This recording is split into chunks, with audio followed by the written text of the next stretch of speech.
Due to ununderstanding, popularly, anger and rage are often put on the same level as each other. However, it thereby concerns two fundamentally different factors, which also have different manifestations and effects. And it must also be clear that anger cannot be fought and overcome with anger, and rage not with rage. However, if in regard to anger and rage, an attempt is nonetheless made to fight like with the like, then this usually leads to very devastating results. Anger and rage are therefore never a means to fight anger and rage, because truthfully, everything is aggravated and incessantly further increased, up to the destructive explosion. Thus, it is necessary to bring anger and rage under control, to contain them, and to take on an opposite attitude and behavior pattern. However, this requires much patience, feeling for others, and tolerance, and only these high behavioral values guarantee that anger and rage can be brought under control and be contained, as a result of which true peace and harmony can also come forth. If the anger or the rage of a human being is responded to in this manner, then this alone can guarantee that his or her anger or rage calms down bit by bit and decreases. However, what is to be understood in regard to anger and rage and the difference between them? By definition, anger is a violent, uncontained outburst, leading right up to a fury of uncontrolled, wild thoughts and their feelings as well as the emotions.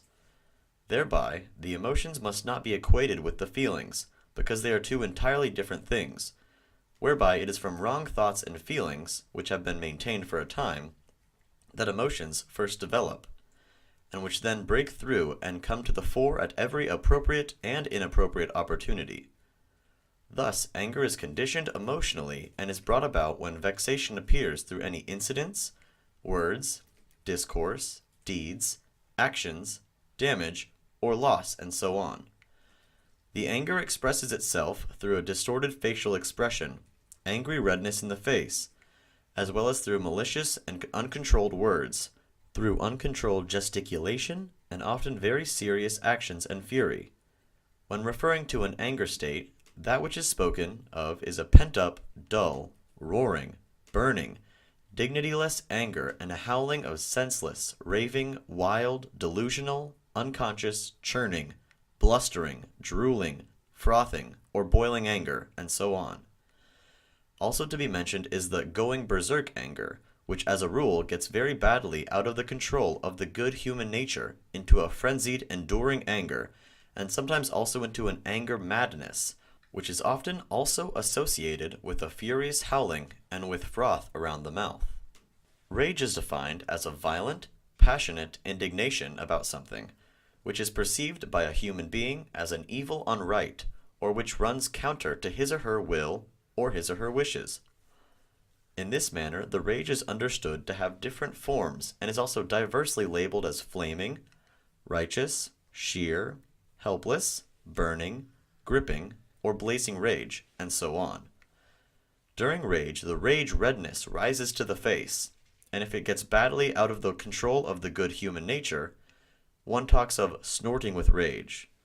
Rage can emerge from vexation, agitation, as well as from glances, words, deeds, and actions.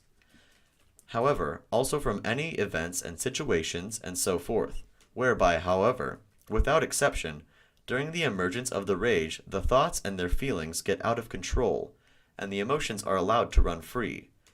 For some human beings, a predisposition for rage can also exist, from which then a rage psychopathy can originate.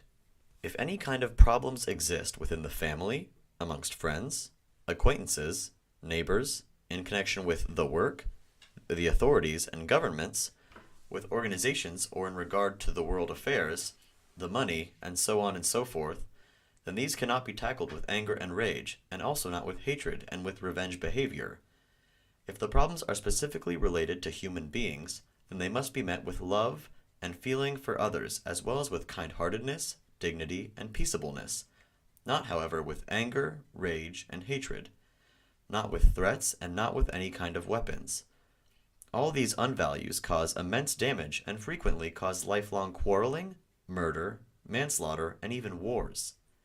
The trigger for it always and solely lies in the human being's capacity to decide and in the behavior of the human being, because he or she alone, with his or her thoughts and feelings, determines what shall be and what will be, and what shall not be and what will not be. Thus, the full responsibility for anything and everything lies in the human being's decisions and deeds alone. And once these are thoroughly looked into, the motive for that is found exclusively in the human consciousness. That is to say, in the thoughts and their feelings as well as in the behavior patterns resulting from them. However, this means that first and foremost, the consciousness and its thoughts as well as the feelings coming forth from them must be controlled and guided onto the right tracks.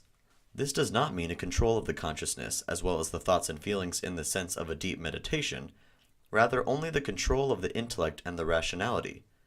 Through this, namely a forcing back of anger or rage, can thereby be guaranteed by consciously creating an adequate high regard for the rights of the fellow human being, and the understanding for him or her, and by esteeming him or her in quality and equal value.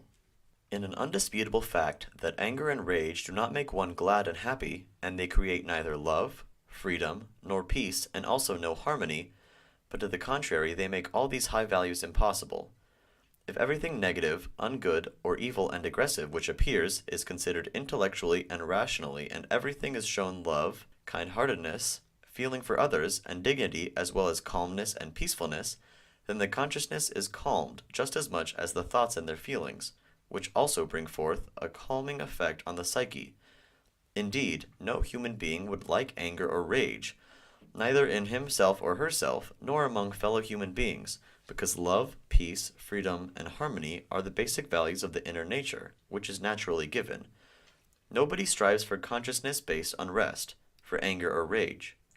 However, through unknowledgeable and non-use of the intellect and the rationality, as well as through selfishness, egoism, and non-compliance with the creational natural laws and recommendations and so on, they nevertheless appear.